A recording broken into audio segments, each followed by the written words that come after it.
Hey guys, Oh. how's it going? Hey guys!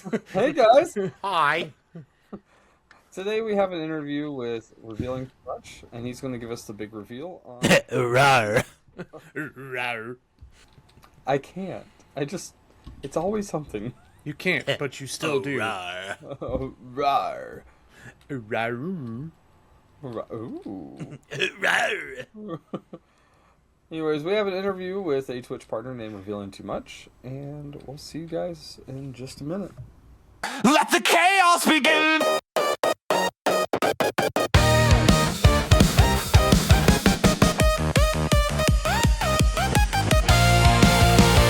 Controllers clacking, mics are hot, gamers on deck, we talk a lot. Tech, Twitch streams and viral scenes, we're living the dream behind the screens. Gaming, streaming, chaos supreme, the crew that breaks your algorithmic dream. From pixels to madness, we light up your feed. It's Mr. Stubbins, Vigi, and Nimbus, yes indeed. Welcome to the show. Hey guys, welcome back to another episode of Pull the Trigger Podcast. I'm Mr. Stubbins. Today I'm joined by Vigilante360, Nimbus Maze, and we have a special guest today, Revealing Too Much. Hey, everyone. He's going to give us the big reveal. We'll see. We'll see. Didn't realize it was that kind of podcast, but all right, No. Let's start it off. So, how long have you actually been streaming? Ooh, that's a good question. I started streaming in 2018. Back when Mick and I were first together, they were working overnight. So I found myself, like, basically they were on one schedule, I was on another schedule, and we'd have like 2 hours in the middle where we'd see each other. And I just found myself with a lot of free time. And back then, me and a bunch of friends were constantly playing Destiny 2. And the big thing we were doing was like a 3-man activity, but there were like 4 or 5 of us. So I just started streaming just because it was an easy way to let the people who weren't playing with us at the time kind of like watch and hang out and that sort of thing. So it came out of boredom and out of just trying to include more people. So yeah, that was back in 2018. I got affiliate on Mother's Day of that year, so Wow. That's almost exactly 8 years ago, I think. Almost exactly. I don't know what day Mother's Day is, but It's like, it's in May, isn't it? Was it in May? I think I was so. really worried I had missed it this year, and then I was going to have to duck and Yeah, go it's- call my it's- mom real quick. It is May 10th. You've got plenty of time. You got plenty of time. It's confusing least a because I month. think the UK has Mother's Day in like February or March. Like it's already happened, so Yeah, they're I'm just looking off up there. compared to Well, ours, like, yeah. it's like kind of crazy, you know, talking about like that. Like Canada celebrates their Thanksgiving holidays in like October, Yep. Yeah. like the middle of October. Yeah. We just got free of we changed time zones changed to like daylight saving time like 3 weeks ahead of Europe. So that's been a confusing time too. Anyways, sorry, I've taken us Yeah, off. we've noticed that. We've noticed we're that. here Yeah, we for noticed it. that. We do that all We the did. time. We did an interview with Mars and Jim Boven, 2 voice actors from Call of Duty, and they're from the UK. So when we tried to figure out a time, we were like, "Yeah, this seems like it's gonna work." And it was actually an hour off because they We had were all not on hit. time, and we're messaging them like, "Hey, here's the links whenever you guys are ready." And they're coming back like, "We got like an hour." I'm like, "What do you mean? We're here now." Because of the daylight savings time difference. It was just weird. Classic stuff. It was a good time, confusing though. at all. Yeah. So, like, when did you actually propel from like affiliate to partner, and how did that feel going into that? All right. So back when I first started streaming, I was working in IT at a university. So I would basically get up before work and kind of work on some writing projects that I was doing at the time. So maybe that explains why I can't wake up past 5 p.m. or 5 a.m. anymore. I just wake up at that time. Anyway, so I would get up before work, do some writing projects. I would go to work for 8 hours. I would come home and I would stream for a couple of hours. And that was basically my first probably almost 2 years of streaming. was a couple hours a day after work when I was already exhausted. And then, something kind of big happened in 2020. I don't know if you remember, there was that little pandemic thing. So at that point, I was working in marketing, and I was working from home, and I got a message. I was managing this university's website, and I got a message that I needed to go back into the office, kind of in the midst of all this. And I was like, I don't understand. I manage a website. That doesn't make any sense. Like, why risk getting sick or whatever just to work on a website? I can do that from anywhere.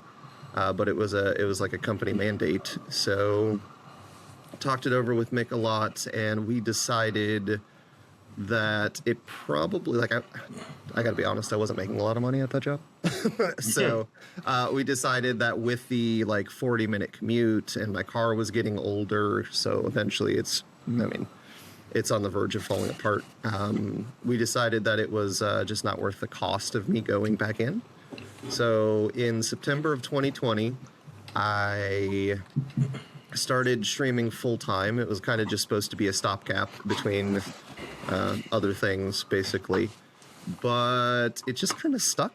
I think I kind of hit it at the right time in that I found a game that I enjoyed that didn't have a lot of really, really, really, really, really big streamers. And I just kind of played it consistently. And so I went from affiliate to pulling numbers that were in the high double digits or triple digits after a while. And so I think I ended up getting Twitch partner in 2021. So it was about after 3 years of streaming. And that was when I was doing it full time. And I mean, it was an interesting feeling. The process of doing the partner push and applying, and then almost every single person I've ever known who's gotten Twitch partner has been rejected on the first try. So you have to hit the numbers. And this was back when raids didn't count for viewer numbers for applying for partner. Okay. You had to hit the numbers, and then you would apply, and then you'd most likely get rejected. And then you'd have to keep the numbers for 2 or 3 more weeks and then apply again. And that was kind of my process. So it was, as a person who's prone to anxiety, it was anxiety inducing trying to because you don't have any control over that. You know what I mean? Right. You have literally if the game that you're playing all of a sudden has a patch that everybody hates, that's going to affect your numbers. If, I don't know, Cloudflare goes down, whatever, that's going to affect your numbers. There's so many different things that you just have zero control over. It's a bit of a process. I getting partner, I feel like it was a good accomplishment, but also I don't know that it changes a lot about streaming. You're still the same streamer. I don't think it necessarily changes the opportunities that you get, other than you can apply for front page on Twitch, but I don't know that brands necessarily look at you differently or anything like that. I don't know. It's a really interesting thing, because I think that partner is this goal that everybody wants to hit when they're streaming, but also the lead up to partner is really the community rallies behind that, and communities like to have things to rally behind. So when you hit partner, where do you go from there? There's no next step, I guess. So, right, because you're at the top of the Twitch realm of what they want from you. There's not a right. Yeah, so I don't know. It's an interesting thing. I don't know. It's just I'm trying to take it in as short a time period as I can. Just because what can I control? Now, do you still play that game that you? Oh no, absolutely not. So I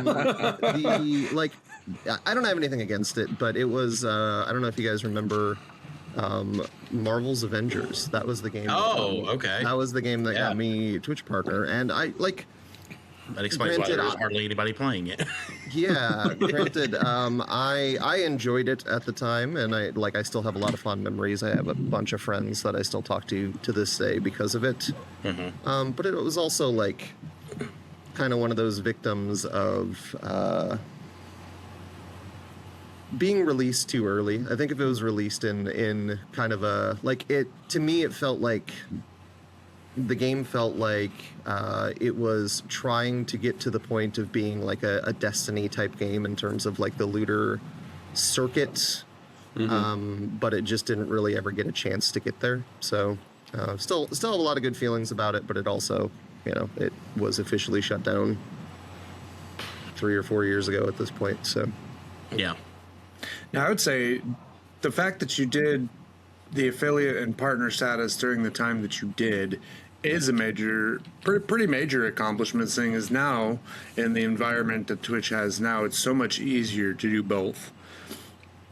Or, well, yeah, affiliate is very, very, so much easier. Did you guys also, Stubbins and Nimbus, did you guys see that they changed the requirements for partner? Did they really? Yes. So now it's 6 streams on 6 unique days with 75 twice. Twice. So basically you have to have 12 streams on 12 unique days with 75 for 60 days in a 60-day period. Well, and it shows too, because it counts those first 6 between the 1st and 15th day of the month, and then the next 6 have to be between the rest that 16th and the end of the month kind of thing. Yeah. Interesting. So you basically kind of have to have your month. You have to have 12 days in a month, 6 on the front end, 6 on the back end to hit that. Yeah. So you pretty much have to No. at least 3 days a week. It said the first one is 1 through 30, 1 through 30, and then 31 through 60. I misread it. Yeah, so it's actually 2 months. Wow. Yeah. That is very different. If that's the case, that's wild. Yeah, and I don't know that that's any easier than it was before. That almost seems harder because now you have to pull 2 months with at least 2 streams in each one that have 75 viewers. That's kind of what I thought too, but I mean, I don't know if they're doing that because of the collaboration streams. People get those numbers from the collab streams. It's possible, I suppose, but Oh yeah, I did misread that. Yeah, first 1 through 30 days, and then 31 through 60 days. Oof. yeah. So doing it during the time that you did it was raids didn't almost count. a bigger accomplishment than it is now. And a lot of that has to do with how big like Kick has gotten, and the fact that YouTube is still a platform that a lot of people use for streaming and stuff like that, and TikTok coming up on the streaming side and everything else. So they're trying to battle that growing ecosystem of streamers, and I don't think they're winning. Yeah, that's fair. I mean, it's. I think I benefited from being able to kind of make the decisions that I did in the time that I did. Like, people in general were watching so much more video game streaming during like The COVID era. pandemic. Right, there was nothing else to do for some people. When everybody was working at home for a while, like, when everybody's working at home, everybody's got something on their second monitor that they're doing while they're typing. It was up crazy emails. because for me, everybody else is like, "Oh yeah, we're stuck at home." I had to go to work. We were in a warehouse, and we had to Yeah. I still work too. Yeah, I worked. I was in a factory, so I get that. Yeah. It's one of those things. It's like, oh crap. Yeah. I mean, you guys were out there like keeping things running, and that's a. We were essential. Yeah. Yeah, as much as it can be. Now, Vigilante said something about YouTube. You are also a YouTube partner? I am, yeah.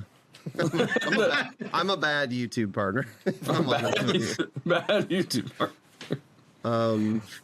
So was that just because posting clips and stuff from streams? That was in the same time. So I would make like guides. I would do interviews with devs. I was really, really pushing to get YouTube partner because I don't know if you guys have experienced this, but one of the things that people will tell you incredibly consistently is if you want to grow on Twitch, you got to grow on YouTube. I don't know if you guys have heard that, but like that's like a pretty common refrain. Right now, it seems more of the if you want to grow on Twitch, now it's more of like you got to grow on all social media. Yeah. Yeah, it's always been the case that like what people say is that like Twitch is really bad for discovery, and I think in general most social media is really bad for discovery. So people would say, you know, if you want more people to come to your Twitch stream, you got to make YouTube videos, and then they'll see, because you know that's where people search for things, right? And then they'll see it and come to your Twitch channel. And I pushed really hard for that, and I got YouTube partner, and I mean, I have nothing against YouTube, but like it's just not something that's been super beneficial for me. Like I don't have the time to dedicate to like editing and recording and all this stuff for a platform that, like, frankly, just doesn't really make me any money. Yeah. If I was putting out like videos per day, then I definitely could do that, but like that would be at the expense of me streaming. So then I would have to stop streaming, which is probably going to hurt my income, since that's where like 98% of my income is from, to try to grow on YouTube to start making that money. So it's just kind of been it's been a weird thing. I still post to YouTube sometimes. I don't even know what YouTube partner requirements are anymore, but it was like, I forget what I even needed. Thousands of views and all this stuff. So like YouTube's its own beast now. Listen, I don't think it's really changed much. Yeah. They still have a Pretty whole sure lot it's of... They added very like difficult. they added a lower monetization option, I remember, for the people who like wanted to start making money sooner, but it was like you could only make money on certain things. I don't know exactly. So anyways. And I know there's like a way more restrictions, like you can't curse anymore, there can't be certain things. Yeah, like you've got they've changed their way that they do their monetization. So if you're monetized, you have to go like the first 5 minutes of a video being like family friendly, air quotes. Wow. And That then was the first like minute. I think they pushed it back a little bit because some people were skirting it. They were going like 61 seconds, and then they were just starting their. That's what I was gonna do. But like, yeah, and I don't know for sure, but I know they did start implementing stuff like that, and you know, I don't know. We're not in that realm where we have to worry about that kind of thing. No. But like, because their requirements are pretty high for YouTube's sake. You know, you have to have so many watch hours. You have to have so many videos published a month. You have to have so many, you know, obviously you have to have your subscribers, right? Because they're not going to let somebody with 2 subs be monetized if they're not, whatever. Oh, did he die? I think he died. I think he's gone. Here we go. He's back. He's back. Oh, okay, he's back. Anyway, It's that country internet, man. Yeah. Apparently not. it was 4,000 valid public watch hours, and you know, most YouTube videos that you publish, like if it's a guide or whatever, you're publishing like a 8 to 10 minute video. So trying to get 4,000 hours out of something like that is. I think it's much That's worse insane. than that now. but see now. Okay. Technical stupidity. He is gone. He's gone. He's just gone. Oh, He's back. and he's back. Have you noticed whenever I'm talking about like a certain company, I always get kicked out? I think listening. they're They're listening. I've been They're listening. wiretapped. But anyway, like now it has the shorts mixed into it. Like you have to hit either the YouTube video side or you have to hit the God. short side. Yeah, and the Yeah, I shorts just are looked 10 it up. million views. Yeah, 10 million shorts views in 90 days. yeah. Wow. So it Now, is granted- still it now, is granted, still they are- 1,000 subscribers and 4,000 public watch They- hours in the past 12 They are months. pushing your shorts more, because I posted a couple shorts on there, and they've both gotten like thousands of views. Yeah, but that's because they're trying to keep up with TikTok. Like TikTok, just when it's taken over, and then now everybody else has had to scramble to catch up to it. Facebook, or Meta, because of Instagram and Facebook and YouTube. That's why they've completely changed YouTube. 90% of the time when you log in or get on YouTube, you're going to see shorts first. Then you're going to see the long form. Yeah. And Honestly, the chasing of the algorithm on YouTube is one of the big things for me that I don't know that I have in me. I hate having to feed into the algorithms. Yeah, Like- you see all the people who've been doing it for years, like post things like, you know, I just uploaded a video and it got no views, what changed? And like, nobody knows. Nobody really knows. So it's just... it changes within sometimes even the hour. Yeah. It doesn't even matter. Yeah. So anyways, I am a YouTube partner. I worked hard for it. That's a little sidetrack there. Yeah. But like, it's frankly, like, the people who do really well on YouTube do really well. But like, in the, I think 4 years that I've been a YouTube partner, like, I have made not a lot of money. So it's something I really haven't figured out what to do with, because I don't know what I want to make on YouTube. So I still post things, but it's mainly just short clips, just for keeping my account active. Well, and like you said, it is very difficult to be, you know, you want to be a streamer first, and then YouTube's just like as you can get to it, so you're not dedicating so much time to editing and uploads and things like that. Whereas there's some people that they've done YouTube and they've just now started streaming, and they're just pulling their streams and editing them to their YouTube style. But those are people that have a dedicated editor, so they're not having to do all of the legwork and things like that, you know. YouTube is definitely harder anymore to be seen.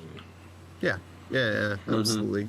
And it's just more work in general, like you said. Like, if I could pay an editor, then I would probably have more stuff going up to YouTube regularly. But like, I mean, I studied film production in college, so I kind of know like what's required of it. So I had typically done it all myself, but it's...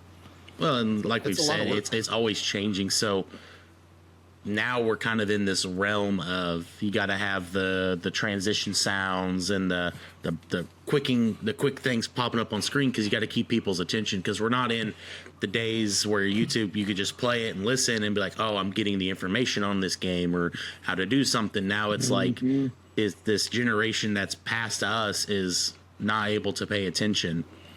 You know what I mean? Like. And it's just like, you know, eventually when you're spending this time, you realize, oh, if I make a video this long, then I get a second ad break, which is a little bit more money for my time. Right. And like, I just kind of don't love playing those games, which I don't judge anybody who does play those games, because, you know, we're all just trying to make money. Yeah. We're all just trying to pay our mortgage or rent, or, you know, we're all just trying to survive. Right, yeah. So I don't judge anybody, but also like the idea of like, I have this video where like, this is a good piece of advice for somebody for a game or for streaming or whatever. But if I don't make it 8 minutes long, then I'm technically doing it wrong. Like that kind of stuff just kind of like isn't really anything I'm interested in playing. So yeah, I'm right there with you. Yeah. So I do notice, like, whenever you stream, you're actually more kind than some other people who will just make people watch the ads. You do take that time where you go, oh, hey, we're not going to jump into this game real quick. We're going to take a pause and do the ad breaks. That way nobody misses anything. And I think that's really... Was that something just you started doing recently, or is that something that you've done since, like, you started doing Twitch, where you give everybody that opportunity to watch the whole thing instead of missing out on parts? So I have been streaming on Twitch so long that regular ads, like, it was just pre-roll ads before a certain point, and then Ads Manager came because Twitch realized that the way to pay the bills for a streaming video platform is ads. So I was kind of there at the beginning of the Twitch Ads Manager, and I've kind of always thought of my channel, my stream, as like sitting down to watch your favorite show at night, even though I stream in the morning. But anyway, you know, like you're like, oh, my favorite show's on. It starts at 8. It's 30 minutes long. There's these ad breaks where I can get up and go to the bathroom or whatever. Like, you know those things about your favorite show. Right. And I start at a consistent time every day. I don't cancel really unless I need to, or I try to give a bunch of warning. You know, I got to get better at taking breaks. But anyway, so I've kind of always thought of my stream as a show like that. And like, in thinking about it that way, it just doesn't make any sense to be like, you're going to miss 3 minutes of every hour of the show because we need to run ads. So I just came up with the idea of like, what could people do while I'm gone? And I considered something like a words on stream or whatever, but then I realized I have dogs that people like to see, so I just put up dog videos and step away. And also, There you go. on top of all that, I am pretty firmly of the opinion that sitting down for 8 hours a day straight is probably not the best way to live. So I would be getting up once an hour anyway, just to kind of stretch and move around, because I get restless. So Right. kind of use that as kind of a catch-all, that sort of thing. So I mean, for someone who may not be able to like pay for the Twitch subscribe. Yeah, I know. My brain's not working this morning. Like someone who may not have the money at the time, at least they're not missing out on something. And I think that's something unique that, like I said, I've been in other like partner streams or bigger streams, and they're just like, oh yeah, it doesn't matter. They're just continuing going, and then some people I'll watch their numbers actually drop during those like break times. yeah. Because I've always wondered if like the way I do ad breaks, since I literally there's nothing happening for 3 minutes an hour, I've always wondered if that affects things, but I've never wondered enough to really dig into the numbers. I figured, I am providing generally free video for people. Like people can subscribe, and it's good if they do, but also I'm providing something that is free. So I would like anybody to have essentially the same experience, and so just kind of landed on that as ad breaks.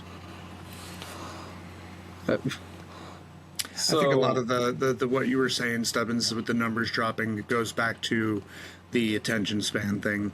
Yeah. A lot of people don't want to sit through that, and they're like, I'm bored, I'm leaving now. I tend to lean more towards I don't want any ads. I turn off everything that I can. Except for pre-rolls, because you can't turn them all off because Twitch still needs their money. I get it. Mm-hmm. But I wish I could turn them all off, because I understand that there are people, and some of them are our family, don't have the attention spans for ads. It's just the way it is. So, but also I think it's a cool thing, like he said, that you do that. I'm going to stop, chill out for a second, do other things while we wait for the ads to go through, and then come back to the game, so you guys still have an opportunity to see what's going on. Yeah. Sitting there in the middle of a Call of Duty match or Battlefield. Hold on, guys, I've got an ad. Let's just stop for a second. Hang on. I was watching somebody recently do like this raid boss thing, and they were just getting to like the damage phase, and then I got hit with a 3-minute ad break, and I was like, well, I was excited to see that. Like, I'm not gonna say anything to anybody, because we're like we just said, we're all just trying to keep the lights on and that sort of thing. But it always sucks, because it always happens at the most like hyped up. It's like moment. they know. yeah, yeah, it's like epic boss fight ad. Yeah, and the reason that I do the ads that I do an hour is if you get like a raid and you have pre-roll on, and then people just like raid in and then immediately get hit by ads, I've found that those people don't tend to really stick around very often. So I just found that taking that regular break and letting it so anybody clicks on the stream gets instantly into the action, as it were, has been better for me. Probably. I mean, I haven't really looked at the numbers consistently, but I assume it's been better. It hasn't hurt too much, I guess we'll say. One thing we've talked in the past is like, if you constantly look at the numbers, it's just going to give you anxiety. So, he's saying like, oh, I haven't looked at the numbers in a while. Yeah, you probably don't want to keep looking at the numbers, because if you do, you're just going to get into this like rhythm of, where am I at? Oh, that wasn't as good as yesterday. Yeah. Yeah, I mean, it's a weird thing, because like this job is trying to figure out the numbers and how to figure out how to make the numbers go up, but also I have the kind of brain that if I paid attention to those things, I would probably lose my mind, because like I am a variety streamer, and so some days I'll just wake up and be like, I feel like playing this thing that I wasn't planning on playing. Hopefully people want to watch it, and if I start getting in my head of like, if I play this, my numbers will be lower, that's like like you said, that's a bad spiral to find yourself in, and it's kind of hard to get out of those after a while. So I'm of the opinion that I don't really ever need to know what my numbers are. I look them up if, someone asks for a partnership or whatever, but I don't really have any control over those. So, sub count is probably the most important number to pay attention to on Twitch, really. So, but again, you don't really have a lot of control over that one. So, right. What can you do? Right. So, yesterday, the 28th of March, you actually had an interesting thing that Battlefield sent you one of 20 channels, you said? Yes, there were 20 total creators that had exclusive drops. So that's pretty dope. That's pretty cool because, your name was on their front page? Yeah, it's on the Battlefield news page for their Twitch drops, and so got to make sure I have a screenshot of this to go in my little portfolio, as it were. But yeah, it's I don't know. Creator programs are interesting. I like creator programs, and I like seeing what they do. And there's some companies that are really doing their best to try to not just use big creators to promote their game, but trying to partner with creators of all sizes. Because I really think that there is a lot of marketing opportunity for, untapped marketing opportunity for smaller creators, is my experience. Obviously, if you pay a streamer with 10,000 views, 10,000 viewers to stream your game, you're gonna get some return on that. But right. I think the smaller a community is, the more close knit they are, and if they are viewers that are yeah, I'm down for whatever this streamer does. If you find a streamer that has those viewers, that's a good way to get new people trying your game, or at least watching your game. For sure. Because a really big streamer has the same problem we were talking about earlier, where if a really big streamer wants to play a game and they have 10,000 people, those 10,000 people might want to watch the game they're used to, not the new game. Right. So I don't know. It's all really weird and confusing. I got to be a part of that one play test of a game that's currently in progress being worked on. I thought it was neat that I got invited to do that. It was super cool. They were desperate. Oh, man. They were looking for the biggest streamer they can find, and they were looking at the wrong big... They just didn't clarify what kind of big. they bully every time. It's I was going to say, I stepped into the middle of something here. I'm going to take a big dramatic sip of my coffee. He's going to throw up a dog video. let us sort it out. Exactly. Now, we like to give Stubbins a hard time. It's fine.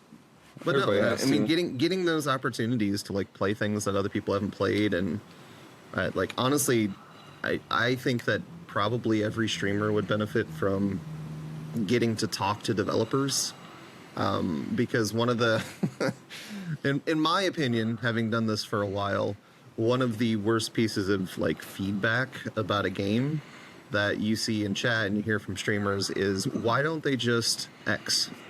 And the answer, why don't they just fix the graphics issues? It's well, there's probably a reason, right? It's either very hard to fix, or it's budget, or it's there's, I don't know. So I think taking those opportunities, Stubbins, to play games that aren't out and provide feedback gives you the chance to see things from kind of the other side of Twitch, which is the developer side, and right. I think it's really interesting. So sorry. Well, and it's good too, because it still shows that there are developers that listen to gamers. Yeah. Because we live in such a day and age where some studios anymore don't care because they're so big, and they don't care if the game has this many issues.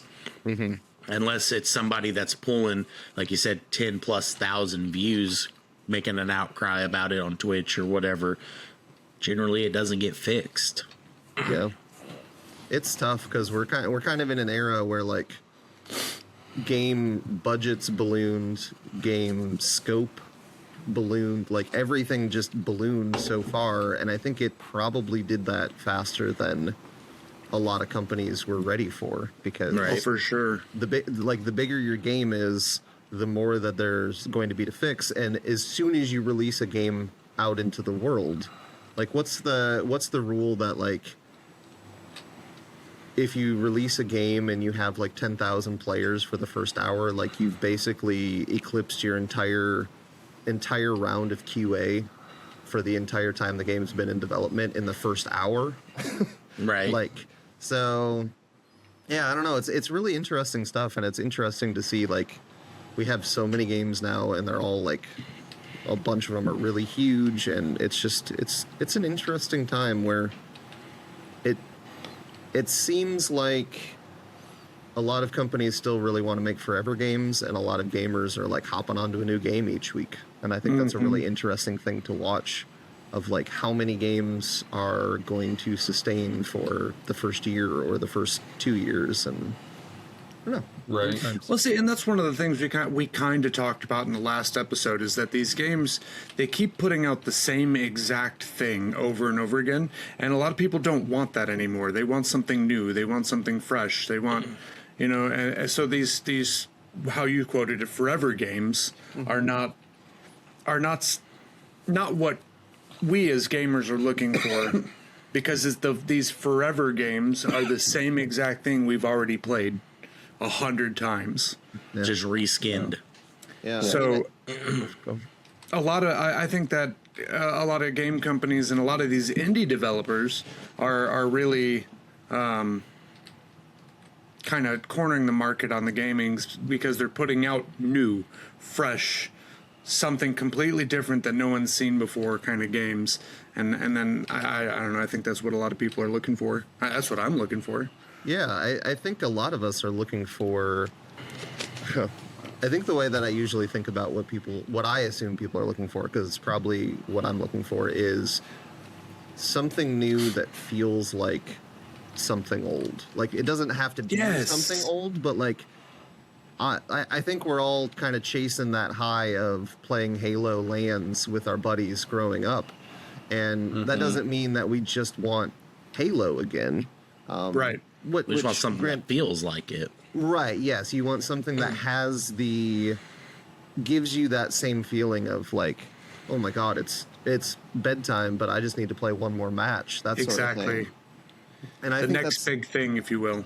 Yeah, and I think that's a really, really hard thing to chase, and it's a lot easier to just, like, this is not me disparaging Call of Duty, to be clear, but it's easier to just make the next Call of Duty, like, than it is to for example, like, this is, I guess, a fairly timely reference. It's a lot easier to make the next Call of Duty than it is to make the High Guard, and that comes out, has an amazing first day, and then everyone stops playing it, and the game's gone in 3 weeks. Yeah. That's like 7 years gone in 3 weeks, and Call of Duty just keeps going, you know? So like, it's hard not to feel for the people making stuff, because I think on a personal level, like the individual developers, I think everybody wants to make a good game. But like, there's just so much of, when something takes 7 years and 3,000 people to make, like, what do you do? Like, what do you bet on? And the answer seems to just be the same stuff that we've had before. So, well, and you got to think think about some of the games we've seen that looked promising. They were halfway decent to play.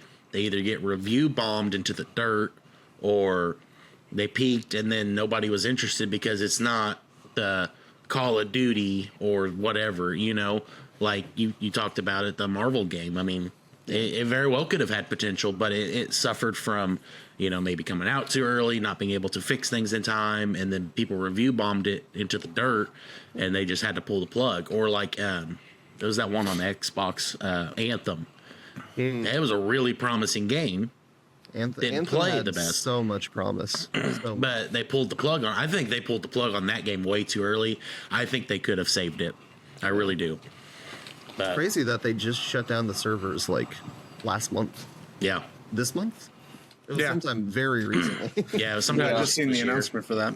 Yeah, so yeah, like, it's just, I don't know, like, I guess one of the reasons that I'm glad that I don't make games is like I like being a streamer, like trying to meet the expectations that people have for you is hard enough. Can't imagine doing it on a $3 million budget scale.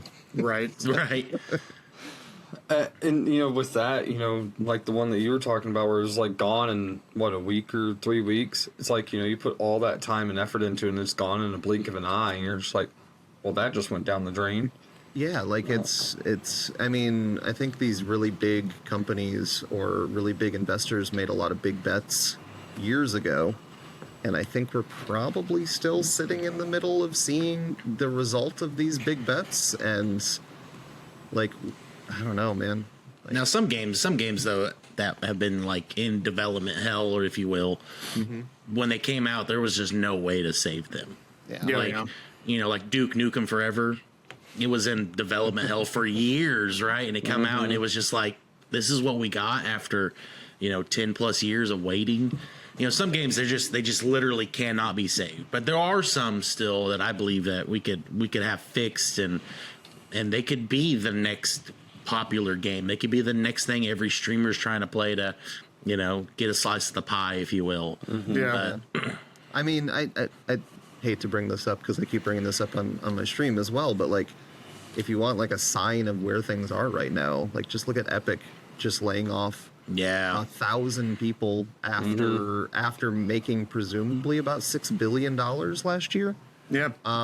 Like you can be, I mean, I guess maybe Fortnite's not the biggest game in the world anymore, but it's dying. It's definitely top 10 or something like that. You know what I mean? Like it's still making money hand over fist, and they still don't feel confident in the way things are going. So like, it's and Fortnite's a great example on the other end too of what you were just talking about, Nimbus, of Fortnite wasn't really all that popular when it came out with Save the World. It was just Save the World, and it didn't really hit for a lot of people.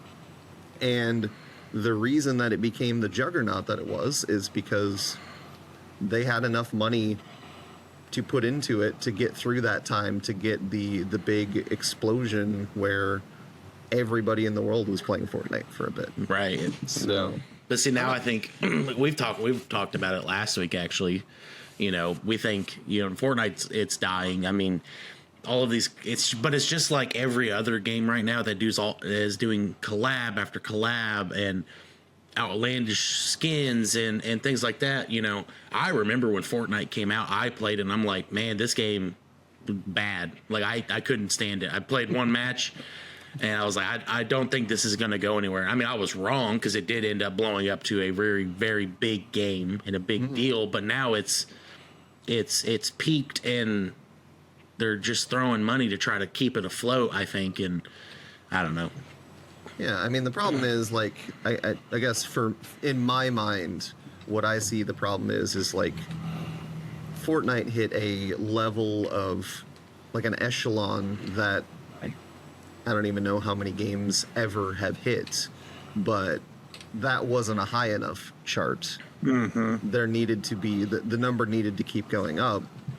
It's a moving target.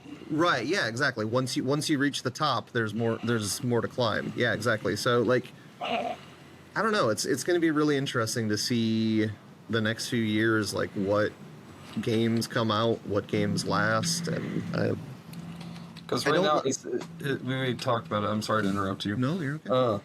We talked about it, I think, in one of the other ones where it's like, you saw this whole, like, battle royale, like, was huge.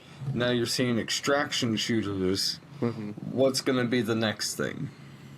I really hope it's survival crafting. That's my go-to. I love it. it's my Well, that's just it. genre. There's always been one game that's like defined that genre. Battle royales. It was Fortnite. Extraction shooters. You can say it's Arc Raiders. Like there's something that comes out that sets the tone of, okay, if you want to make a game in this genre, you have to mirror this because this is what was successful. But some of them don't get to that level because they're plagued by their own inconsistencies or you know, things like that. Like we all played Marathon and we weren't a huge fan of it. You know, I thought it was clunky, and I was playing on console and these two were playing on PC.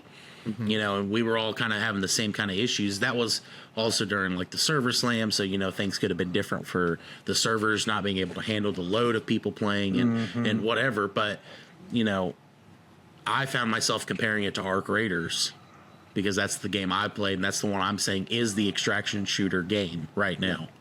And to me, I would much rather play Arc Raiders or, you know, even Delta Force over Marathon. Yeah, that's fair. That's fair. Yeah, Like- I think it's interesting that I've been kind of fascinated to watch the Arc Raiders thing. Like I don't know. It's been an inch.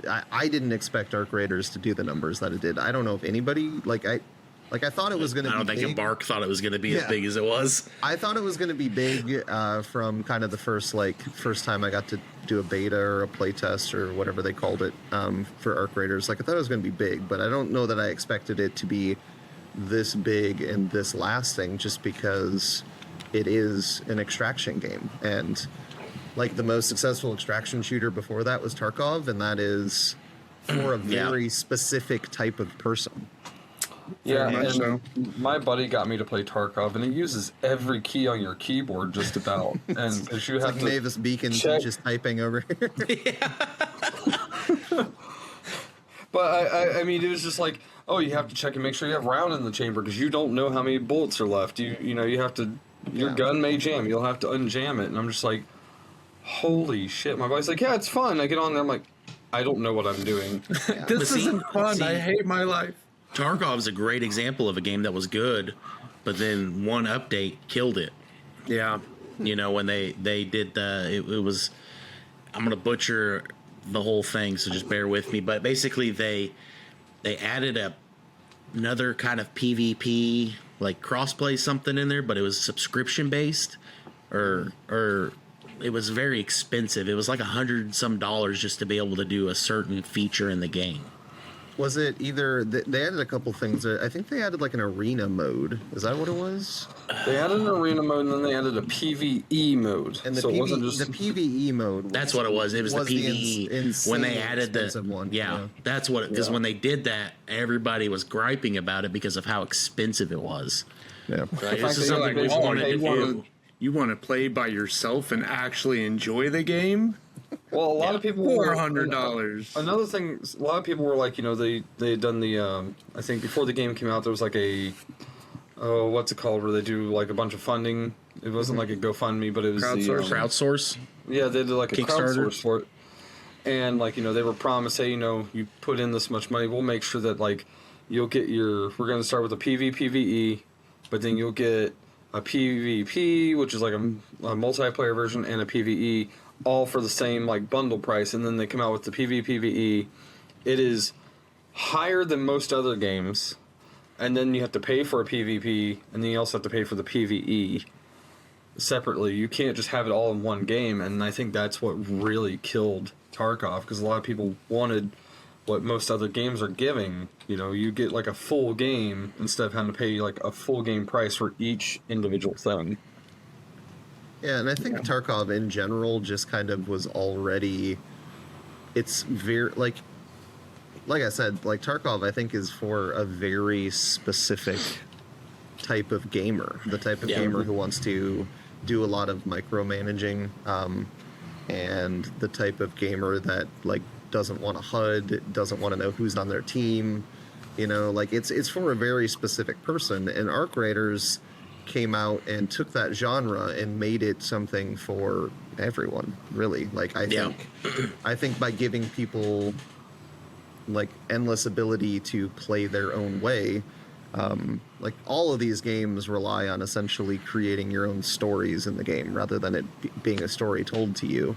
Yeah. And Arc Raiders being so broad about it just allowed people to tell so many different stories. Even the people who don't want a PvP get to have stories of when they teamed up with somebody in the lobby or something like that. So yeah, I think I don't know, it's just been really interesting to watch it. No, I agree with that. And I don't know. I never really got into the extraction shooter thing. I played Arc Raiders once and I didn't understand the allure. But after watching some of it and listening to, like, let's just say my brother who plays and our friend Ghosty who plays almost religiously, I get it, right? I get that there's a certain aspect to the game that they really enjoy. They do play what they are calling the safe lobbies or the baby lobbies because they don't kill anybody. They don't act aggressively. Mm-hmm. So it's easier, but I still personally, I just don't understand it. I just don't understand why you'd want to go in. Because when I played the first time, when we weren't in those baby lobbies, and we walked in, and it was cool at first. I was like, okay, cool, we'll get our stuff. And then immediately when we were getting ready to leave, just bombarded and destroyed by some of the most toxic players I've ever ran into in a game. And it turned me off of that game completely. Yeah. I said, I don't deal well with toxic communities, gaming communities. Hence why I don't play a lot of MMOs. I do play a lot of Warzone, but I play with the party chat turned off, so I can't hear the toxic community. And I think going back to what I was saying earlier, like that kind of sucks a little bit. Like that there's a lot of games that I'm the same way. Like if like I've played a bunch of Arc Raiders, but like I've had people scream like slurs at me in the middle of a match while I'm streaming. Yes. Yeah. Like when that happens, and like especially one person, I reported this person, and I put like, if you want to see an example of what this person did, if for some reason you're not recording your voice chat, it's on this VOD. Like I had to explain to my community why they were hearing this on my stream. Yeah. And as far as I know, that guy never got even like warned or anything. And like for me, like it's just like I am trying to make a place on Twitch where people can get away from like crappy stuff. You know what I mean? Like people watch people play video games because they want to laugh. They want to. I mean, I guess some people go and watch because they want to be insanely angry, but they don't hang out with me. There's definitely good money to be made in just trying to make people like frothing mad. But like my community, the idea that I have of them is that they go where they are, come to hang out because they want to run into people that they know, and that like my chat talks to each other a lot, which I love, and they want to, talk to me and get my opinion on things, and my opinions are always pretty much, as long as you're not hurting anybody else. As long as you're not hurting anybody else, do what makes you happy, that sort of thing. Right. Which is funny, like that I consistently just share the same opinion, because that's never, that's not the opinion that gets you famous. You know what I mean? Like, that's not the opinion that's like, oh, this streamer said that if you like this particular game, you're stupid.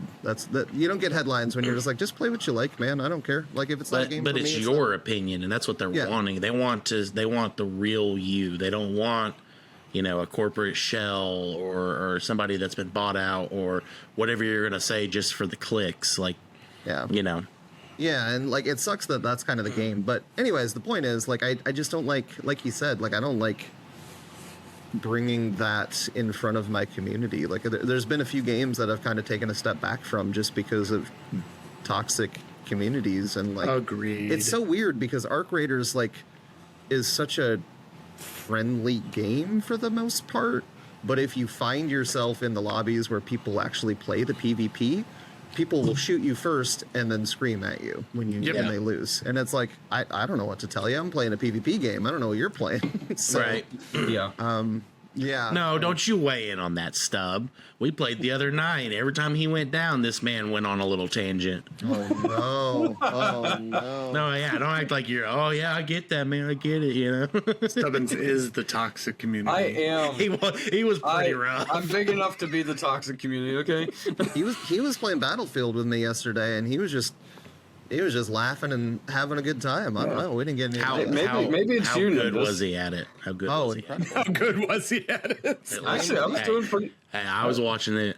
You don't have to lie to me. I know. We had a lot of fun. Like like honestly, that's like, I personally want to be good at video games in terms of just like I see a PvP game as a way where I can improve like my skill, like you know, I can practice and get better, hopefully. As I get older, I don't know that that's necessarily panning out. As I get older, it feels like my reaction time goes the opposite way. But anyways, I that's kind of how I approach it. But like, I just want to have fun. You know what I mean? Like I said, I'm just trying to recreate the feeling of Halo lands. That's all I'm trying to. Well, and that's kind of like we're all in that same mindset. You know, we're doing it for the love of the game.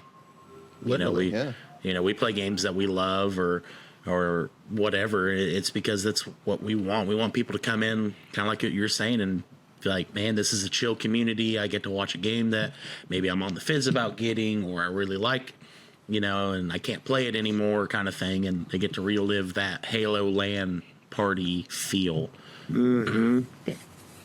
Which is interesting because I feel like thinking back, like I don't know that doing Halo LANs with your buddies was not toxic, Oh, it was the toxic. Yeah. But it was because it was your buddy. So like, right, yeah. You had a problem, you guys just went and settled it. Right. Like, it is something where like, yeah, absolutely. You were sitting next to a person. If they teabagged you, you could just tackle them. You know? Yeah, exactly. Just unplug their controller and be like, well, good luck. Good. They would drop their giant original Xbox controller. The dude. Yeah.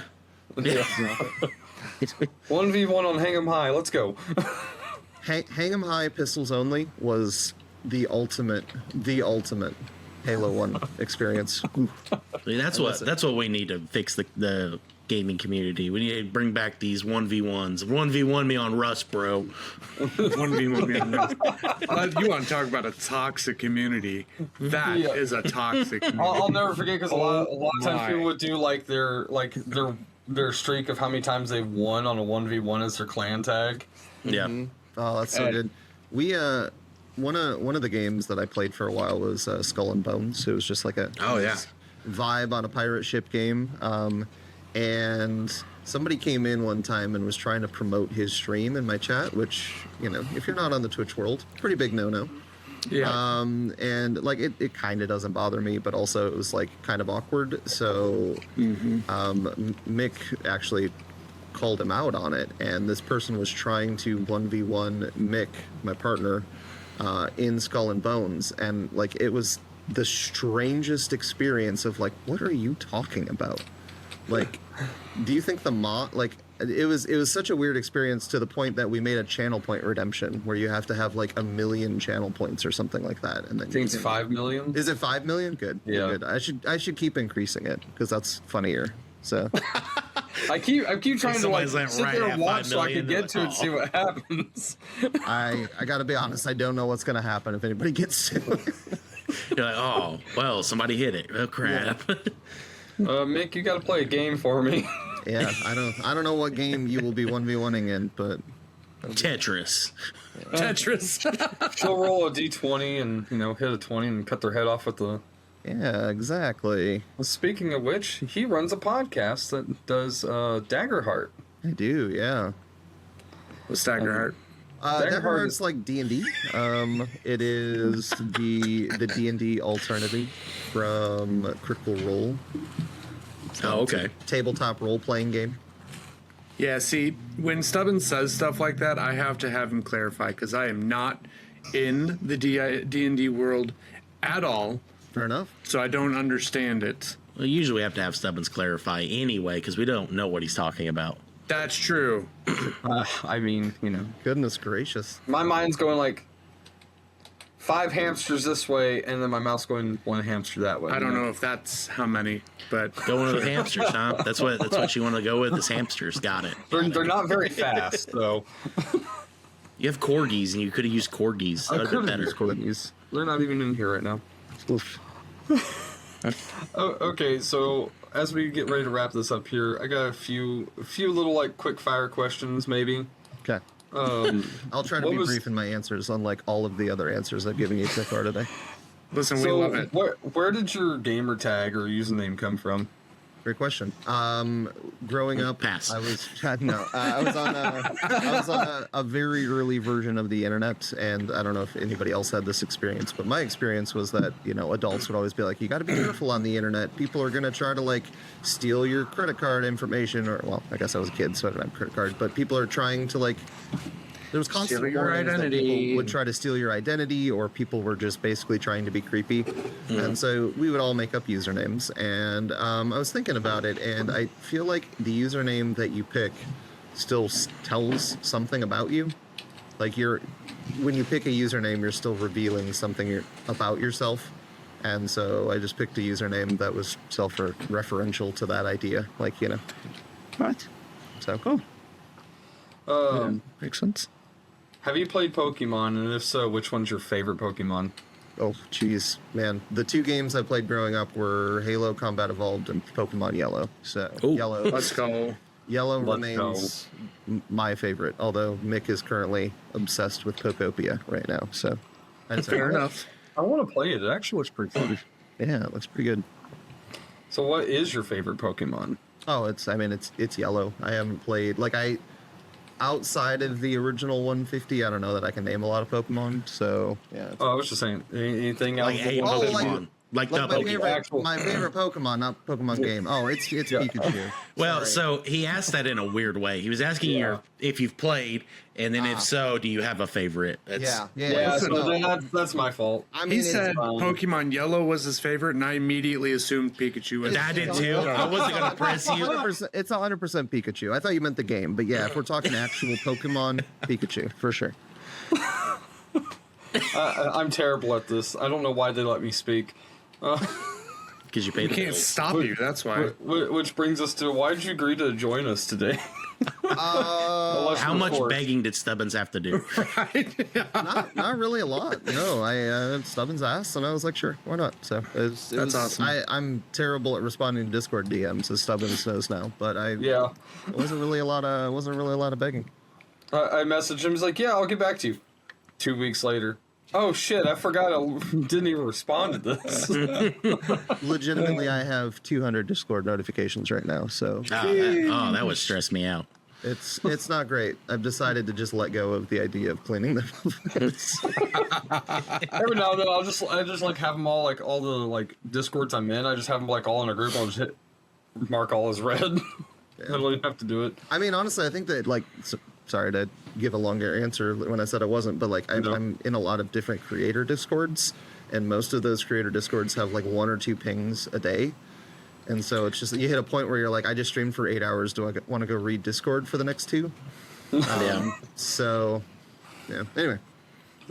What was one of your favorite moments that you've done during content creating?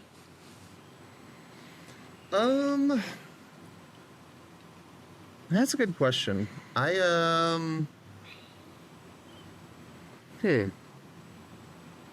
got a chance to get early access to the Deadpool DLC for Marvel's Midnight Suns. And I got to actually spend time playing the DLC, and I got to release a video about it with a review, and I first of all, having something that you create being approved by Marvel was a really cool feeling. I would say so. That was really cool, and I also just kind of feel like I put my personality into it. It was at the point where I was like, if I keep trying to chase YouTube in the way that other people do it, I'm gonna be miserable. And I put my own personality into that one in a way that I think I'm still proud of. So there's that, and there's say that one. I can give some other examples, but What's your go-to gaming snack? Of course, you'd ask about snacks. Oh, do I eat while I'm gaming? I don't know. I usually have a protein bar before I stream, but I really don't want to have to keep clean my desk a lot, so I don't really eat in here very often. Stubbins, take notes. You can't see it though. He has a bag of chips beside him.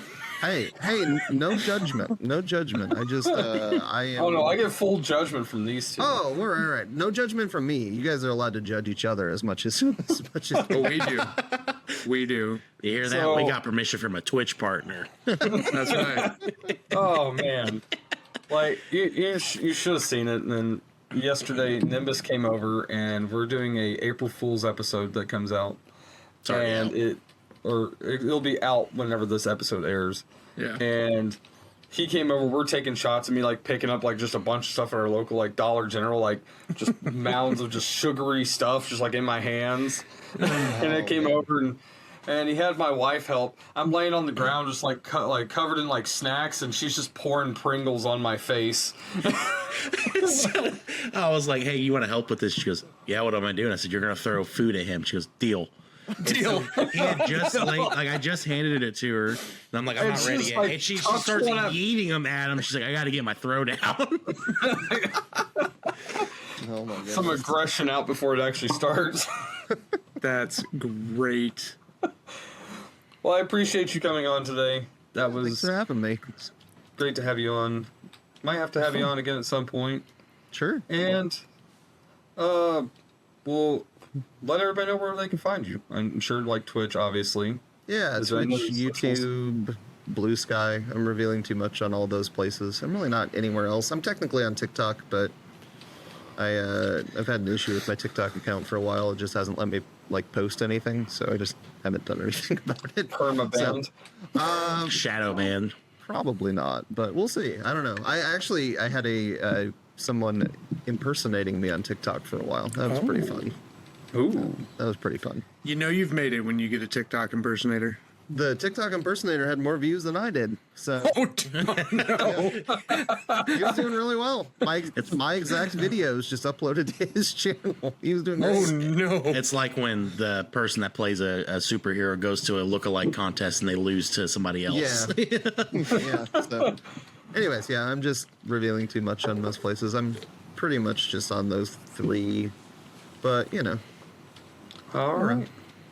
Well, sounds good. Also, check out their podcast, The Naturals. Yeah. Releases every other week. Yup, every other Monday. So they have really cool. great content over there. Thank you very much for joining us today, and we'll see you guys next time. Bye. Bye. Bye.